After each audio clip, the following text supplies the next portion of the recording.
those who tell us that we're going to have a third reconciliation bill have been smoking the devil's lettuce.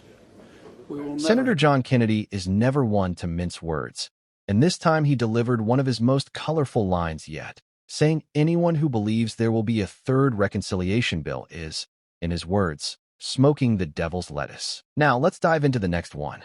Time to tackle the threat head-on. Let's see how it unfolds. I know you discussed there are some folks who might want to make a run at Leader Thune. Do you think that that's likely to happen with this first FISA bill, or do you think there's going to be some discipline in keeping it a little smaller? I can't tell yet. Obviously, there will be amendments offered. Look, I understand the leader's position. He's got to get DHS open, and to do that, he's got to satisfy a number of masters: the Senate, the House, the President. Having said that, those who tell us, and I'm not saying this is Leader Thune, those who tell us that we're going to have a third reconciliation bill have been smoking the devil's lettuce. We will never have a third reconciliation bill. I hope I'm wrong, but I doubt it. So this is the last major piece of legislation that we will likely pass until the midterms, until after the midterms. And there's a feeling, which I share, among the Senate caucus that last train leaving the station, we better get all our cargo aboard. Now, you can't load it down so much that the engine can't pull. But I don't know why, in addition to reopening DHS, we can't come up with one or two ideas that we could pass with only Republican votes. I'd love to have Democrats join us, but they won't. That would address what moms and dads are really worried about when they lie down to sleep at night and can't, which is the cost of living. And I made that suggestion yesterday. Senator Cruz, I'm not blaming him, or I just want to give him credit to the extent he wants it, had brought up the idea the day before. And I'm not saying we load it down. I'm not saying we make a Christmas tree out of it. I'm just saying that we pick one or two policy changes to lower the cost of living, and we add them to the bill, something that most, if not all, Republicans can agree to. And that's what I think we ought to do. Leader Thune said he wants to start moving the budget resolution as soon as early next week. Uh-huh. Do you think that's realistic? And will we see bill text soon? I don't know about the bill text. I'm not going to vote for a bill that they don't give me a chance to digest.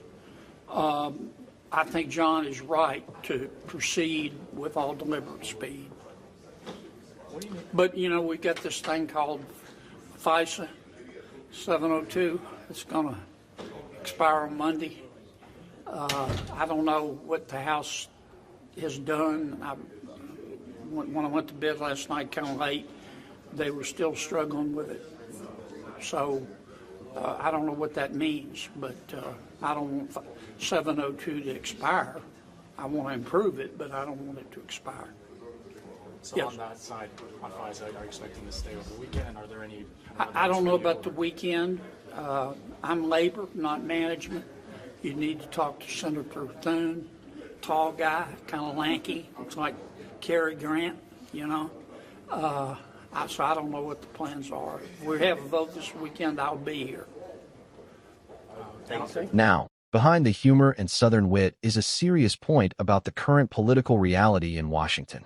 Reconciliation bills, for those who don't follow congressional procedure closely, are not just ordinary legislation. They're special, high-stakes tools that allow major budget-related policies to pass with a simple majority in the Senate, bypassing the filibuster. That makes them incredibly powerful and incredibly rare. Kennedy's argument is essentially this: the political appetite, and more importantly, the political capital, for another reconciliation bill just isn't there. Congress is deeply divided, priorities are competing, and patience is running thin. After major spending fights and partisan battles, the idea that lawmakers will rally around yet another massive package is, in his view, pure fantasy. But what makes Kennedy's remark resonate isn't just the substance, it's the delivery. He has built a reputation for translating complex legislative realities into blunt, memorable phrases that cut through the noise. Whether you agree with him or not, smoking the devil's lettuce sticks in your mind far more than a dry procedural explanation ever could. Still, it's worth asking, is he completely right? Politics has a funny way of surprising people. Just when something seems impossible, shifting alliances, economic pressures, or electoral incentives can suddenly make the unthinkable thinkable. We've seen major legislation come together under intense deadlines before. That said, Kennedy is tapping into a broader skepticism shared by many lawmakers and analysts. There's fatigue in Congress. There's division within parties. And there's a growing sense that the window for sweeping legislative action may be closing, especially as attention turns toward upcoming elections. So while his phrasing might get the headlines, the underlying message is more grounded.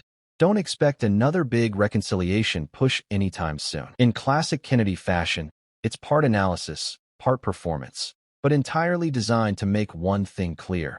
In today's Washington, bold predictions often say more about wishful thinking than political reality. Thanks for watching. If you enjoyed this video, make sure to subscribe to the channel so you don't miss our next content.